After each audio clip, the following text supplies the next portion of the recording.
My name is Dan Castellanos. I am the founding chair here of the Department of Psychiatry and Behavioral Health at Florida International University, and obviously a child and adolescent psychiatrist. And I welcome everybody to this webinar. This is part of a series of webinars that have um, been held over the last year. And you'll see in a second why this topic was chosen as compared to the previous webinars. As you'll see, we're going to cover to look at how to at least screen and or diagnose anxiety disorders in youth, look at some of the evidence-based interventions that get applied for youth in primary care and in mental health, behavioral health care, looking how to differentiate what's appropriate for those youth, that is, talk about what issues could potentially be managed in a primary care setting and what require referrals, and then identify new in response to requests of new consultation and linking referral options that will be coming out from USF over the next couple of months as well. So, true or false? Actually, the answer is false, right? So when we look at the prevalence of behavioral health disorders in youth, and this is the 3 to 17-year age group, you'll see that ADHD is the most common. And these, depending on the study and the type of study, you'll see the numbers vary a little bit. Behavioral disorders and anxiety disorders being the third most common. So although depression disorder is seen, you'll see that in general in youth, it's not the most common, and you may see it more in certain contexts, such as certain primary care settings, but it's not from a broad community-based epidemiologic perspective. In previous webinars, we've addressed ADHD. In previous webinars, we've addressed depression, and we've addressed behavioral disorders, hence the reason for talking or this webinar focusing on anxiety disorders specifically. Obviously, the prevalence of the disorders changes depending on the age group. That's why you don't see substance use disorders on this list, because it aggregates both pre-adolescent children and adolescents. But we know that certain disorders have expressions more commonly in childhood and some in adolescence, whereas anxiety disorders, and we'll be addressing mostly the fear-based anxiety disorders that we'll get to in a second, have their expression across the entire age spectrum. But in order to understand that, we have to say, what's the basis, right? We all have something, we all have anxiety, and what is, you won't hear me use the word normal, but this is just a graphic to kind of lead us into that as to what differentiates having typical anxiety, that we all have a certain spectrum of it, and what makes something clinical, or clinical being meeting the threshold for an anxiety disorder and or the need for treatment. And the two rough or large domains is what are the severity of the symptoms of that anxiety, and how much impairment or how significant the impairment is across different domains. That is, not just in one domain. Obviously, the more areas of functioning that are impaired, the more severe typically the anxiety will be. If we look at what and you all know and live this, what the current state of pediatric mental health is, that primary care providers are being called upon to, or increasingly relied upon to provide more and more in the detecting, screening, and or intervention of mental health or behavioral health problems. Primary care individuals have usually longer term relationships with a lot of the children and their families. A lot of them have their own chronic physical or medical problems. And as you very well know, as we've discussed in previous webinars, how there is a shortage and a difficulty in accessing appropriate pediatric mental health providers, along with this growing need for these services. And that multiple barriers exist, and hopefully at the end we'll provide one option that's going to be going live beginning July 1, is the differences in insurance coverage for individuals for their quote unquote physical and their mental health problems. That is that some of the behavioral health or mental health benefits may be carved out to a separate company. So they may be seeing you as a primary care individual for under one insurance, and they may have different coverage for their quote unquote physical needs, right? That understanding the limitations of either screening or trying to intervene for these sometimes complicated issues in a primary care setting, especially in certain high volume settings, and certainly in certain other settings that are not as resource rich or able to provide it. We know that every individual has a certain level of comfort in what they feel they can provide or want to provide, or what they feel they want to treat or not treat. And again, not only resource, but time limited environments. In general, you all know that the different models of integrated services involve a consultative model, a co-located model, and truly a more integrated model with collaborative care that really talks about a stronger partnership with both. And if you look at those levels of integration, if you will, between behavioral health and primary care, you see Heath and others have established these different levels or degrees of it.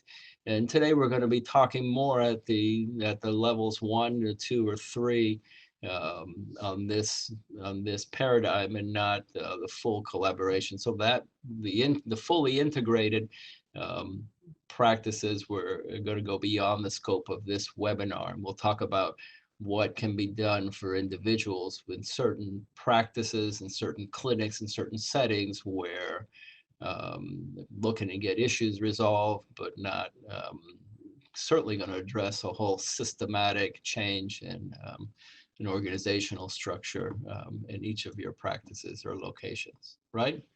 So obviously, in an ideal world, the child or the family comes in and there's a combination of all these resources, a lot of one-stop shopping, take care of this physical symptom, take care of this family issue, take care of this mental health issue. The resources are either on site or they're easily accessible in the geographic area, and it doesn't create a burden for either administrative staff or clinical staff, and the individual receives the best evidence-based state-of-the-art treatment, right, in the ideal world. We know in the real world that someone comes in and they present with a certain problem. They may obviously more than one problem in a lot of occasions, and these problems are identified in the visit. And then the provider, the individual, says, okay, now we've assessed and we determined this issue. We've identified this issue. We not only have an obligation to do something about it, but we're documenting it. And sometimes when we do chart reviews, we go, but gee, doctor, you identified this, and you don't necessarily have to treat it, but what is the plan on having that individual's or family's needs met? And that's the big next step, right? What happens and who does that? And if the resources aren't immediately available in my area, how much should I take on? How much do I feel comfortable in taking on?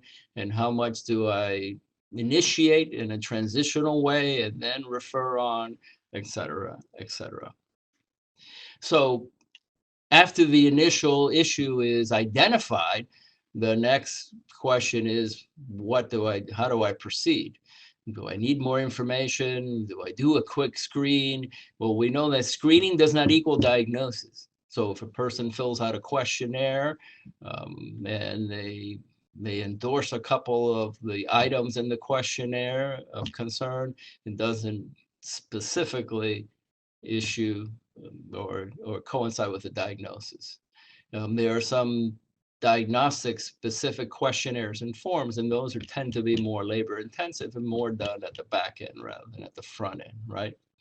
And then one of the big questions that everyone asks is, can I manage this effectively in this setting, in my own primary care setting, or is some other resource needed?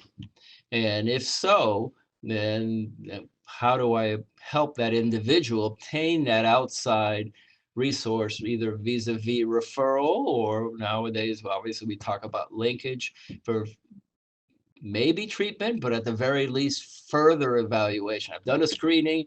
It really merits a further, more comprehensive evaluation, and possibly treatment, probably treatment, maybe definitely treatment, depending on the presentation. And then we go, gee, say, what are the resources available and potentially accessible for this family? If I've identified it, I do not believe that this issue should be managed here in our setting. I think it needs to be referred out or linked out to another individual and or agency that has that level of expertise. And how do I obtain that? Which is where a lot of the questions come up historically within our statewide system of care.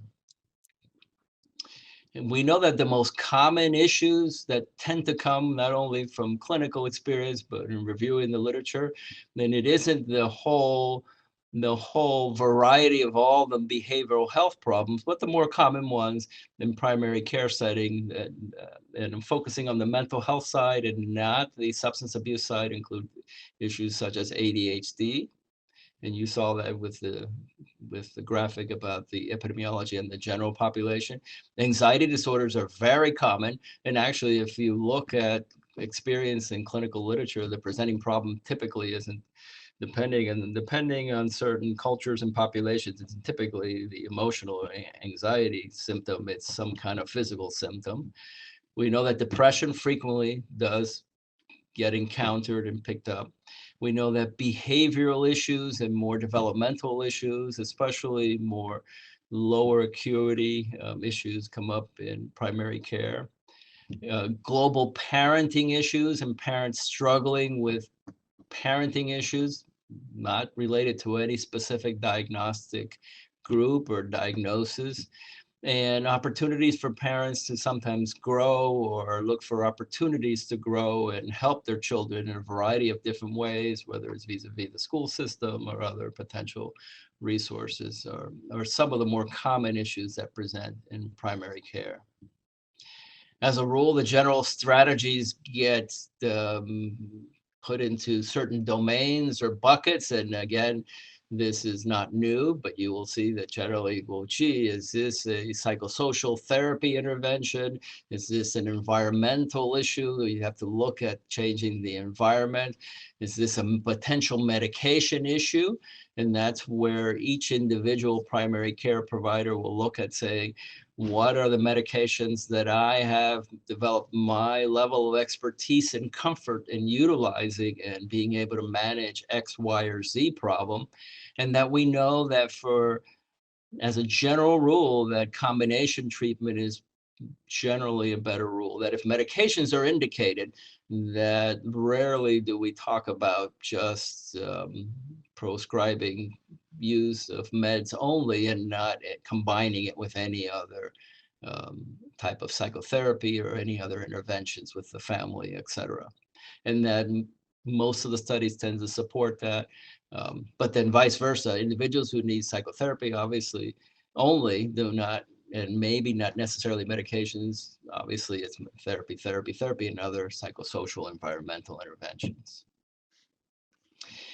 So when we talk about anxiety disorders, in our last version of our DSM, our Diagnostic and Statistical Manual, the 5th version, which was launched in 2013, anxiety disorders were delinked or separated from OCD and post-traumatic stress disorder. That is, in prior versions, post-traumatic stress disorder and obsessive compulsive disorder were all under the same broad category of anxiety disorders. So now we talk about anxiety disorders, and generally what this means is more fear-based anxiety disorders. And that includes these as the most common ones, of which the most common out of this in the youth population is GAD, generalized anxiety disorder, separation anxiety disorder, which we used to think was only limited to children and adolescents, as if it miraculously disappeared when one turn 18, but now we know that it can move on into adulthood as well. And SAD, social anxiety disorder, that those are by far the most common of the three. But it also includes things like panic disorder and agoraphobia and other specific phobias. And as a general rule, we're going to focus on the top three here today: generalized anxiety disorder, which we call GAD, separation anxiety disorder, and social anxiety disorder. So when we discuss anxiety disorders, those will be generally the three disorders that we will focus on here today for the purposes of this talk. So let's look at this case study for a second. And this is an illustrative vignette of Madison, a 16-year-old young lady who presents for anxiety. And she reports when she comes in that when she's in a big group of people, she gets these anxiety attacks, and that these manifest themselves by feeling very fearful, having tachycardia, having difficulty breathing. So right there, you're talking about two systems, right? Cardiovascular and pulmonary. She says that she has been suffering these symptoms for years, but they have worsened over the last 3 months. She describes that these symptoms of anxiety and these physical symptoms interfere with her ability to engage in social interactions, and she's become more withdrawn and feels like she doesn't want to be out as much as she used to. And in addition, her academic functioning has been affected and her grades have declined.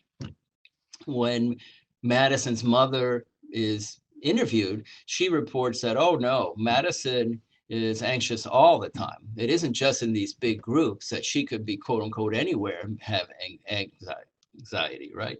So that's part of looking at the differential, right? Is this specifically social anxiety disorder? Is this a more generalized anxiety disorder?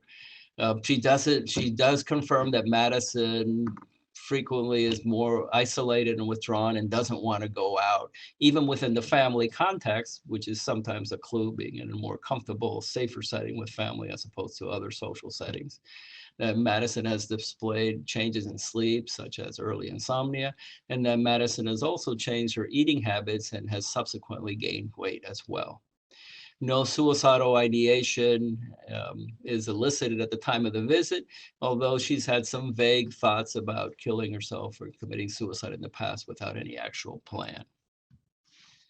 And so what else would we want to know? Well, obviously, we would want to know a little bit more of the history, and we're using this case study as kind of an illustrative vignette, recognizing that obviously not all the information's in here, but for this purpose and for this illustration, to highlight a few things, such as Madison denied, and her mom denied any previous psychiatric treatment and certainly denied involvement with any substance use, that she has one partner and has been sexually active, that she has a history of asthma, but it has no major acute health or medical problems. The albuterol is used and prescribed on an as-needed basis. She lives with her parents and one brother. There doesn't appear to be any major history of any home or domestic conflicts, especially anything related to physical or sexual abuse.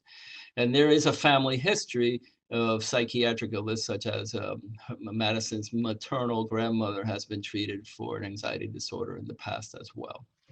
On physical exam, her vital signs are generally unremarkable. So as we move on to what is anxiety, so you could see there was some information in those slides embedded as to, gosh, you could see that it's anxiety, and then you start wondering, is it separation anxiety? Is it more generalized anxiety? Is it more social anxiety? We look at that anxiety disorders have some general characteristics. And again, not focusing on the specific criteria as defined either through the ICD-10 or our DSM-5 nomenclature, you'll see that from a frontline or a basic understanding of anxiety, there's certain general characteristics in that individuals don't have to express or feel all of these. And the first are autonomic or physical symptoms. And the typical way is to either review a systems or asking specifically in the HPI as you go through each of the systems. And for example, you talk about cardiovascular systems. such as tachycardia or the heart racing. Talk about respiratory symptoms as either difficulties moving air or hyperventilating. Gastrointestinal GI symptoms such as either I got to run to the bathroom or I feel nauseous or I'm going to throw up, or even the classical butterflies in certain situations. Muscular symptoms, very tense, feeling my neck hurts, my back hurts, and I always joke that's why at my age we can afford or seek massages at times to help us to have some short-term relief of that stress, and on and on and on physically, any system, any physical manifestation. The other symptoms though are more cognitive or more psychological, and they start with, for example, anticipatory anxiety. And I put in there, you see the what ifs. The what ifs are trigger words inside. And that's just one common example. And that's important later because in therapy, that's what you use to help the individual recognize and hopefully intervene and improve that. But anticipatory anxiety is where an individual worries about something before it happens. So for example, and what if I don't pass this exam? And what if I don't do well on my SAT? And what if I try out for the basketball team and I don't make it? Or what if the elevator gets stuck? And on, where one worries about something before it's happened. Frequently, a lot of times, it's actually worse than the reality of the situation. And sometimes we'll use the elevator as an example. You worry about getting stuck and stuck and stuck in the universe of possibilities that could happen. But most of the times the elevator takes you there and the door opens and the individual goes, huh, all that worrying and look, it didn't really happen. And so that's anticipatory anxiety, and the trigger statement in the brain could be something like a what if or something else. The second is catastrophic thinking. And especially for a lot of the teens, it's the, oh my God, and oh my God, and I have this exam tomorrow, and oh my God, I got to do this project, and oh my God, I didn't finish it. Oh my God, OMG. That's a typical sign of catastrophic thinking where something, an issue, a thought, a situation gets magnified and blown so much out of proportion that the individual feels overwhelmed in the moment, right? Like going back to the elevator. Oh my God, we're going to get stuck in this elevator. Oh my God, I'm never going to leave. Oh my God, my life's over. Never going to see my family. Oh my God. And then what happens? You're there, the door opens, and it doesn't look so catastrophic anymore. So that tends to come in waves and be more situational, right? And so it's a typical way of thinking for someone who has anxiety, where things in certain situations get magnified and blown so big that in the moment, it's really hard to talk it through. It's really hard to get the person, once they cross a certain line or threshold, to be able to take a step back and bring that down and think in a more linear fashion. Because you talk to them an hour later and they go, what? Yes, I know I wasn't in that panic. I wasn't going to have a heart attack. I knew I wasn't going to die, but in the moment it looked like it. The next one is called ANTS, automatic negative thoughts. So if someone has social anxiety disorder, performance subtype, and they're asked to come and give a presentation in front of the class and say, you come on up and give a talk, their first reaction is going to be no, but, yeah, but, I can't, no, but, as opposed to some more neutral or positive reaction. Or back to the elevator, even though it's more of a phobia, it's like, if, come on, we're going up to the top of the Empire State Building, get in the elevator. The first reaction, if you're scared or fear of elevators, you're going to go, yeah, but wait, I can't. It's very automatic and it's invariably negative. And they could be a variety of other things. It could be self-deprecative, putting yourself down. It could be just negative in general, leading to catastrophic thinking, etc. But it's this automatic cycle of thoughts. You're scared of horses. Come on, let's get on the bicycle or the horse. Yeah, but I know I can't. Very automatic. And why is that important? Because these are the things that therapy gets worked on. And it's important to be able to understand that and recognize that as the individual moves on. And sometimes very difficult to break if it's been going on a long time. So if you remember Madison, she has been anxious a long time, and it's gotten worse the last 3 months.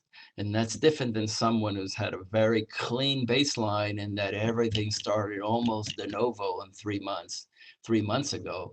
So that some of these automatic thoughts or these patterns of thinking have been well ingrained and developing a long time. The next symptoms include rumination, and rumination looks almost obsessive-like, where the thoughts keep going, yes, but what if I don't do it? Yes, but what if they're asking me to stand in front? Yes, but what if, et cetera, et cetera. So the rumination is where that tape goes around and round and round in the brain, and it's very difficult to stop or to turn off. And very classically, it tends to happen in the evenings. It could happen at any time, but evenings when the person's trying to wind down and transition into sleep, but that tape keeps going and over again. And it's that anxiety and that affect that builds up. And the last one's avoidance. So if you have this fear of social anxiety of certain social situations, you may avoid that. If you're scared of elevators, you may take the stairs. If you have, and you can go on and on if you have some identified situations that may trigger these anxieties. So you would tend to avoid it. Now, these are the kind of signs and symptoms that form the basis of anxiety in general. And then each of the disorders has their own unique characteristics. And remember, these are just basic characteristics and not fully diagnostic characteristics in the sense of reading criteria and going through our DSM down the list. So what happens when it gets to assessment time, right? Well, we're going to talk about the short version, then we'll talk about the more comprehensive version. And we know in discussions through the webinars and discussing private practices and other practices across the state that people, depending on their environment and resources, have more time in certain settings and less time in others. But at a minimum, obviously, clinicians should inquire a real thorough H&P, and you could see it's different when you look at your timeline, whether the onset is very acute with a clean baseline versus an individual who has had issues for a long time and there's an exacerbation or a worsening of some more chronic issues. You certainly want to consider comorbidities. And why? Because both health, quote unquote, physical comorbidities and other psychiatric comorbidities complicate treatment. And we know that from medications. So individuals with more than one anxiety disorder, which do happen, we know that response to medication is going to be different, and one needs to be aware of that. We know that latency is another issue, right? That it's, as I mentioned, that it's one thing, response to treatment if this has been going on for years versus a shorter latency. The timeline is shorter, which of these? The effect on daily functioning is the impact on functioning and the amount of impairment. And obviously that's important because that helps us understand the severity and the types of intervention that need to be implemented. And then lastly, we know that anxiety disorders have been associated with suicidal ideation and suicidal behaviors as well. So clearly, we know that suicidal thinking and behaviors and suicide is not just associated with depression, it's associated with other disorders, and anxiety is one of them. In addition to that, there should be at least some screening for specific stressors to see. And frequently in practice, and we teach that with our learners about not asking why, but why did this start? And why are you doing that? As opposed to what was going on about 3 months ago. Share with me what was happening in your life around 3 months ago. And those may be more triggers or stressors and not necessarily a cause or etiology, obviously. We look at other issues, such as we all know in our practices and certainly in the press about bullying, the effect of bullying, and certainly the effect of trauma as well. We want to inquire about the social support systems because that helps us understand about protective factors and about being able to be managed in an ambulatory setting and also obviously any risk factors in those support systems. We want to look at the individual's coping skills, right? That is, how am I able to deal with conflict or with problems, problem-solving skills, coping skills, conflict resolution skills, and how overwhelmed do I get with everyday stressors versus my higher order or higher threshold, and then I get overwhelmed. We want to look at learning disorders because we know that if an individual has a language or some other processing disorders, it may be more difficult to develop either their coping skills or their problem solving skills. And we specifically want to look at environmentally about school related issues.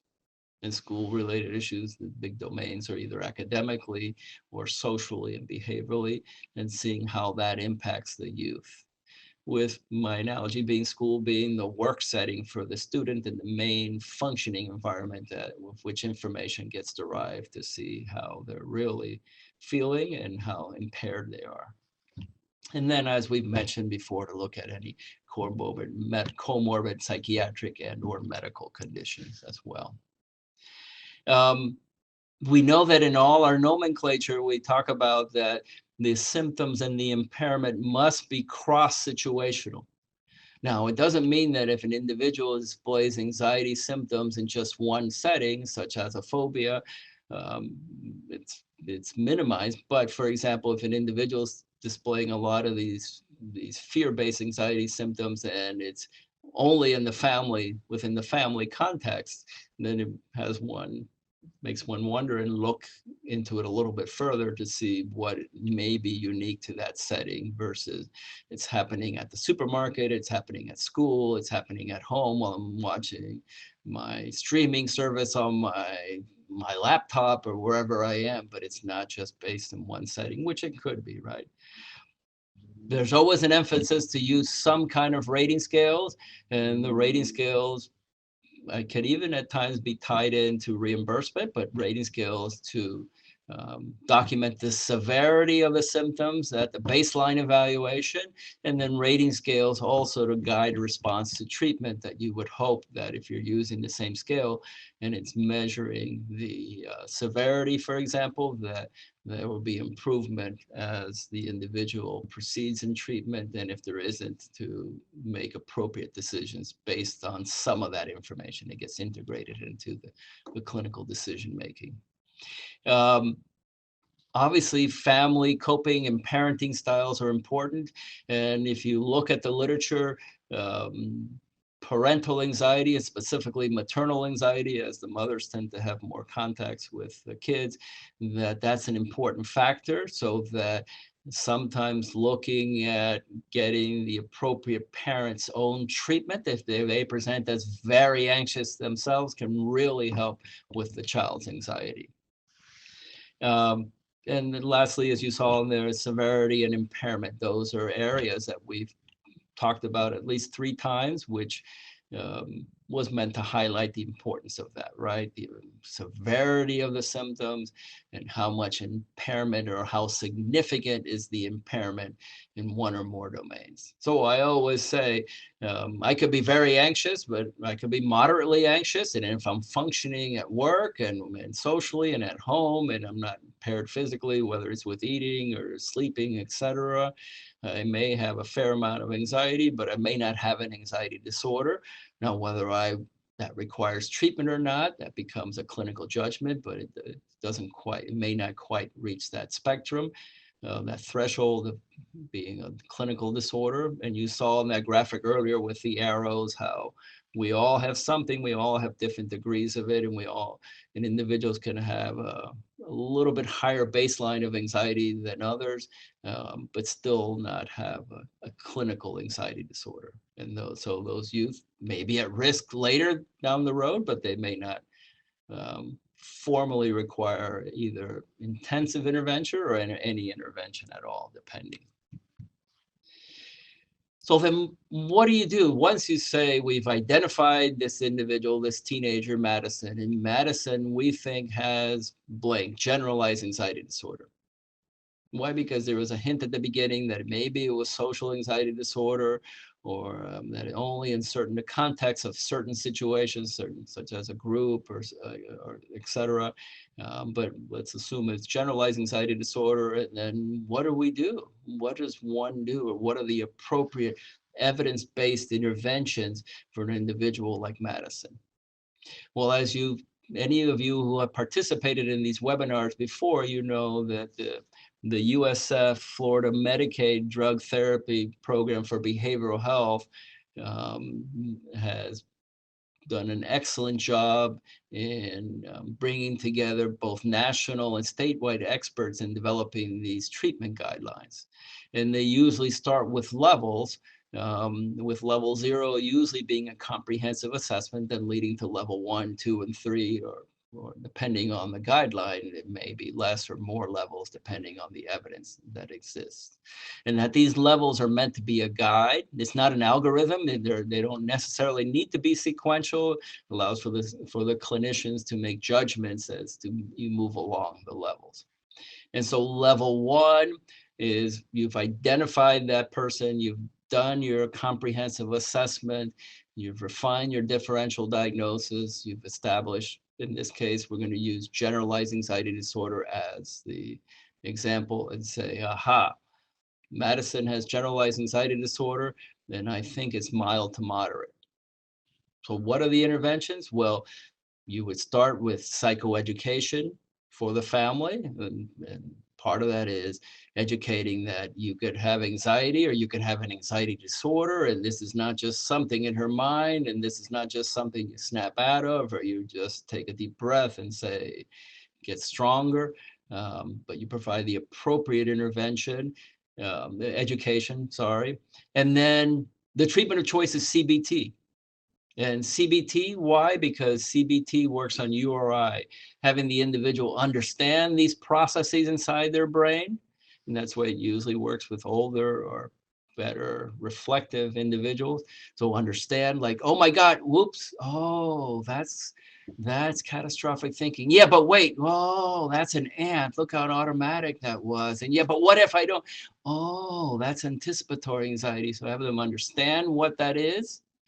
The R, URI, remember, not upper respiratory infection, right?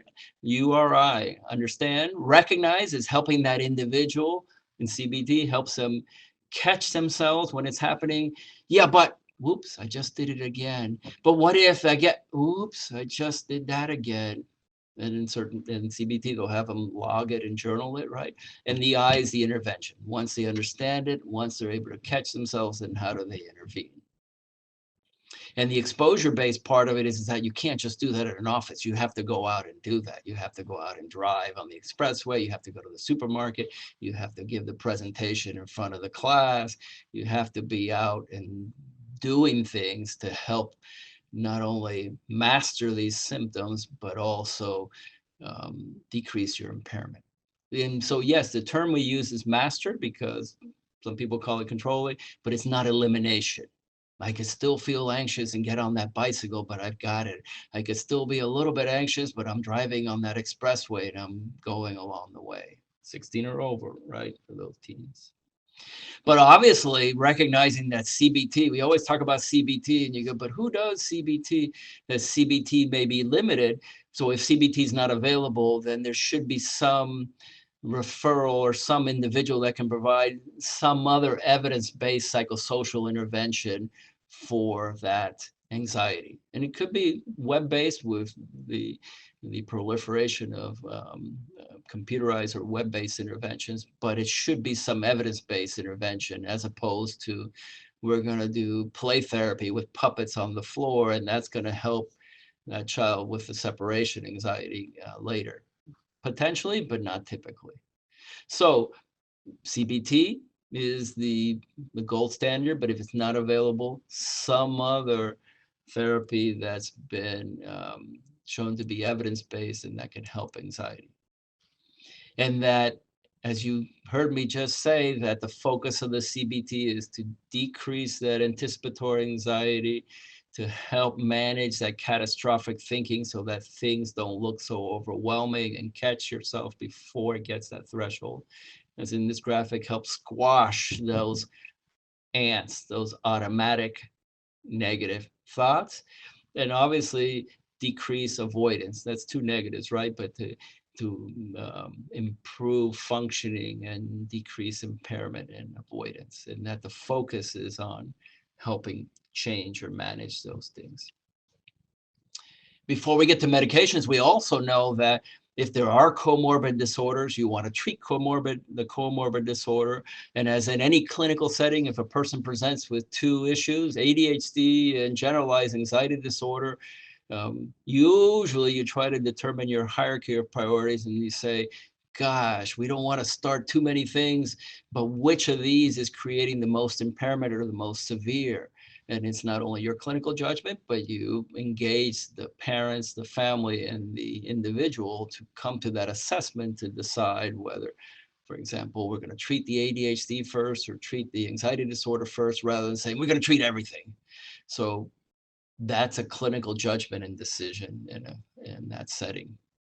With medications, we know this is a graphic for adults that although they're antidepressants, they have all these other indications for anxiety disorders, and you can see highlighted in red are the other diagnoses for which these select medications have an FDA approved indication for use, and that's in adults. But as we move to children and adolescents, there's only one medication that's FDA approved for anxiety disorders in youth, and that's duloxetine, sold commercially as Cymbalta, and that's only for GAD, generalized anxiety disorders. There are no FDA approved medications for separation anxiety disorder, social anxiety disorder, or panic disorder in youth. But wait, it doesn't mean that we don't use the others, but that this table, and I know it's a busy table, but it's just meant to highlight that column on the right, that out of all these newer antidepressants, there's only one approved, and it's for youth between 7 and 17.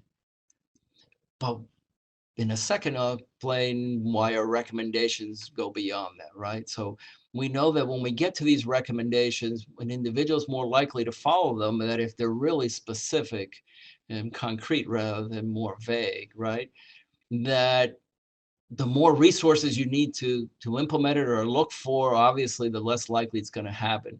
And that the stronger the evidence base and the more clear the evidence base, the more likely a clinician is going to follow these recommendations. So if an individual is evaluated and assessed and believed to have moderate to severe anxiety disorder, or you've initiated a good therapy like CBT and there's been an adequate response, then you consider medications. And you can see here, the strongest evidence base lies with fluoxetine, sold commercially as Prozac, or sertraline, sold commercially as Zoloft.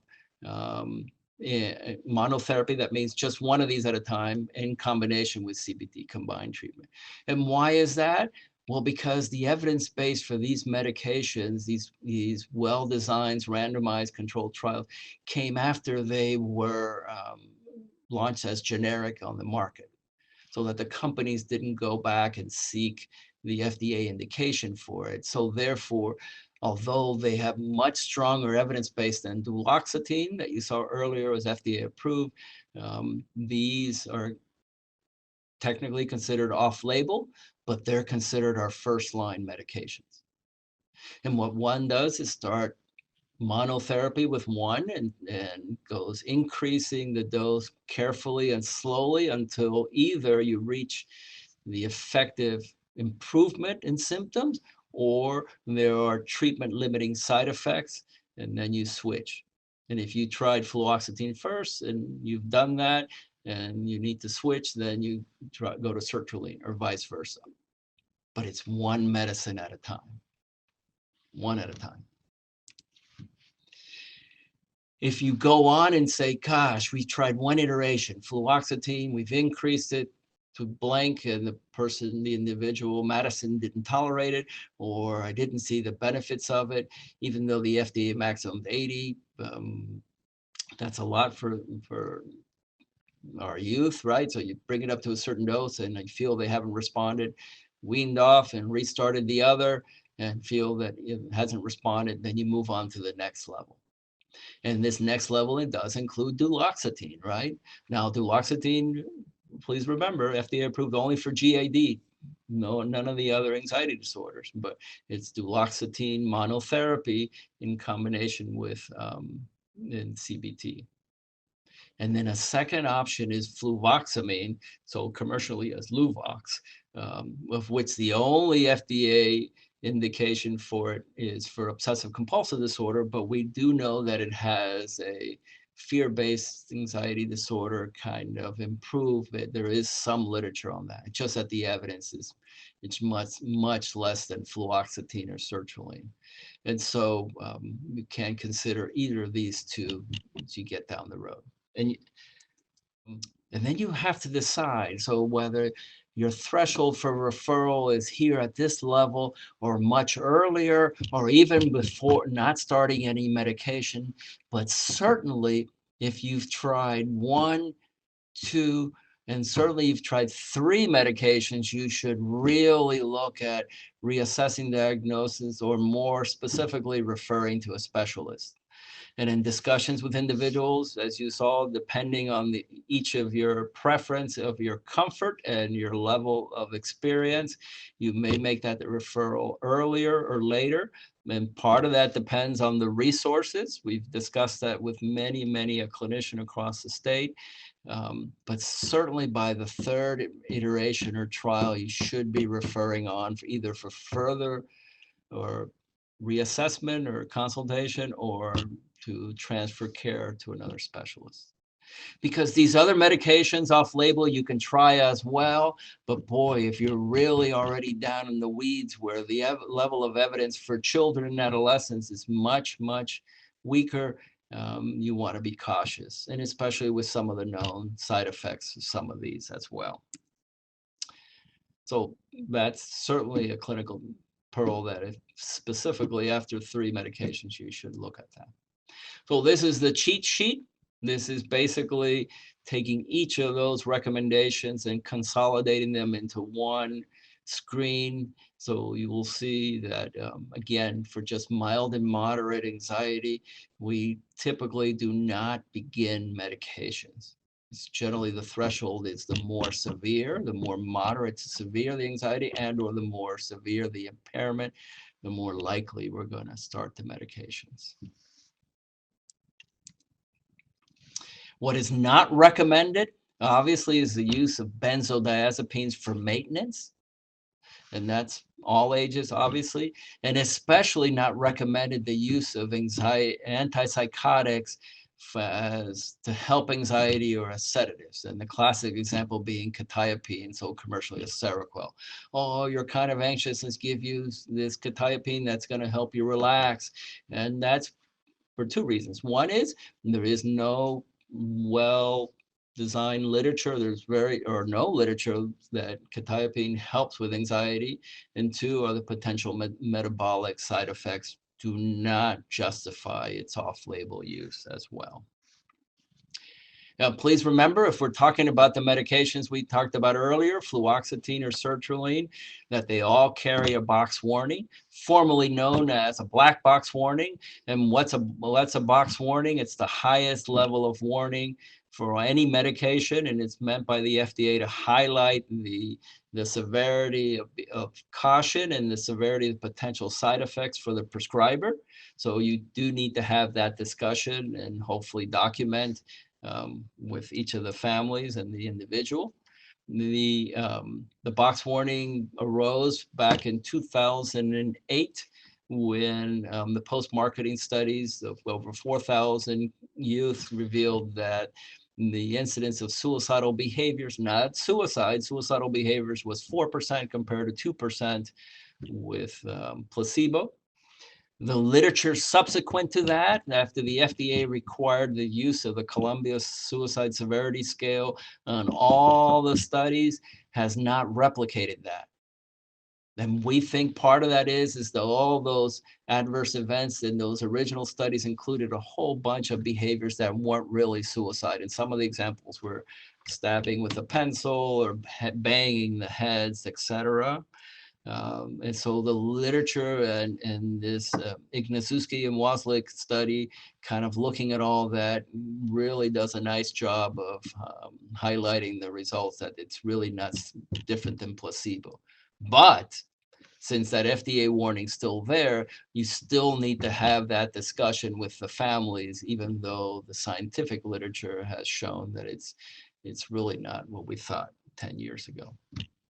But then one asks, here we go again. We've seen these discussions, okay, but I don't feel comfortable, or I don't think it's appropriate, or I can start a little bit of this, because remember, each of you needs to define how active you want to be, and that isn't, gee, this is not fair, or I don't have resources, I have to take this on, and I don't want to, versus, okay, this is my situation, and although I'm a little reluctant, I'm going to embrace this, and I'm going to do this much or that much as within your professional comfort and skill set.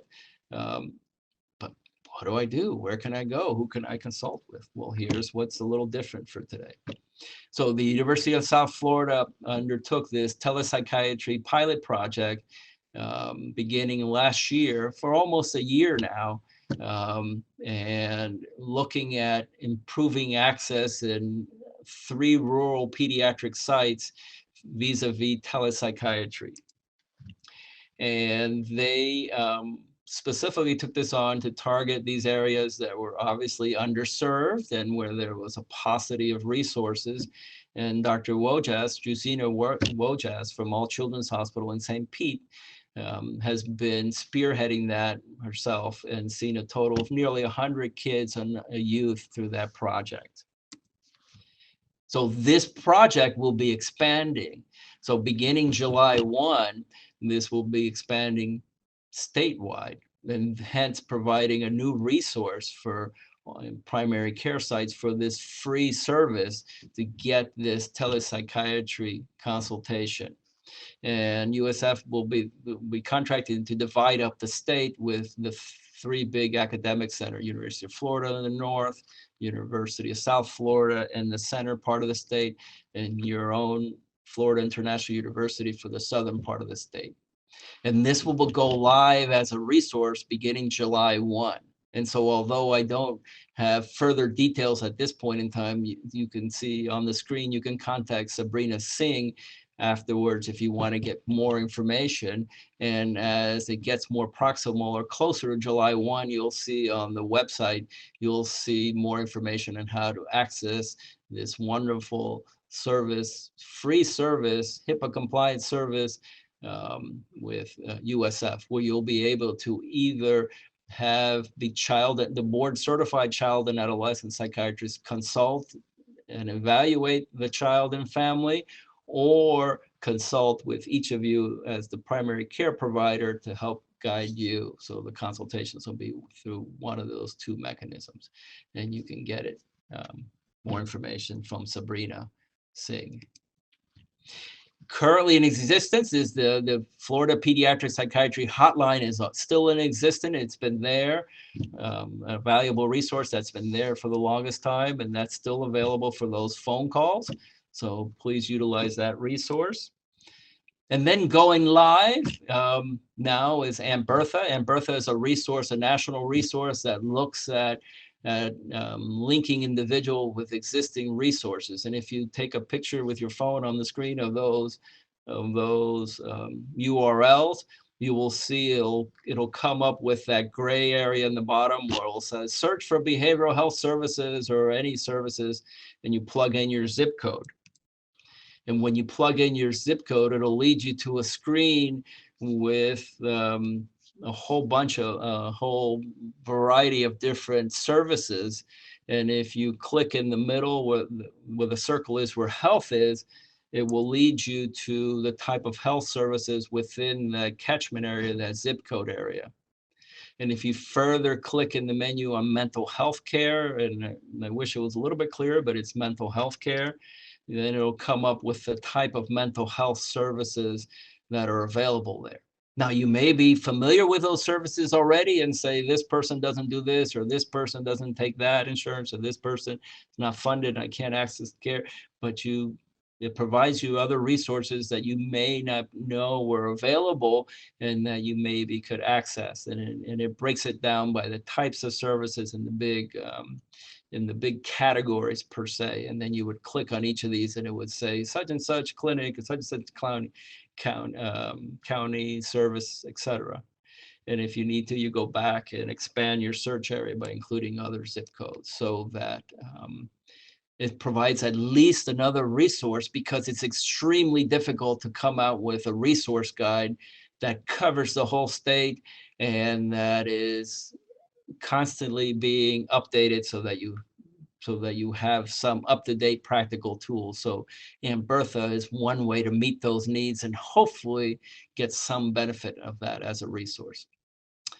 So remember, some basic take-home points as we're coming down to the final stretch is that as when all these presentations and all mental health rating scales do help, they help sometimes in making the diagnosis. They certainly help in obtaining your baseline assessment as far as severity, and as well as guiding response to treatment interventions. And even if you're not providing that intervention, it helps you monitor that intervention. That if that individual, if that child or adolescent presents with mild to moderate anxiety, psychotherapy, psychotherapy, psychotherapy. That if the anxiety is moderate to severe and the individual either hasn't responded to psychotherapy or the psychotherapy, you feel that they're just so severe that you're not going to just start with psychotherapy first, consider a medication treatment in combination with the psychotherapy. And we talked about the two most frequent options being sertraline or fluoxetine.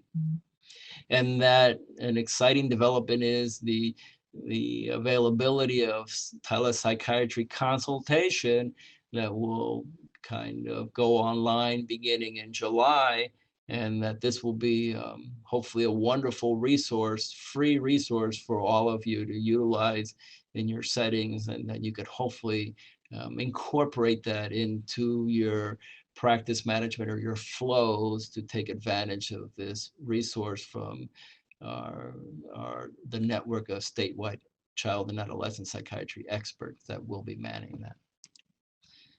So on that note, I hope that this has been a valuable help to not only reviewing anxiety disorders, reviewing the assessment and some of the characteristics of anxiety disorders on a very practical, granular level rather than a diagnostic list level. Review and explore the treatment, the evidence-based treatments for anxiety disorders in youth, and then talk about some new resources that are currently and will be very soon available to help each of you in your practices. I thank you for the opportunity to be with you here today. I hope this has been of some value and some use, and thank you for your participation.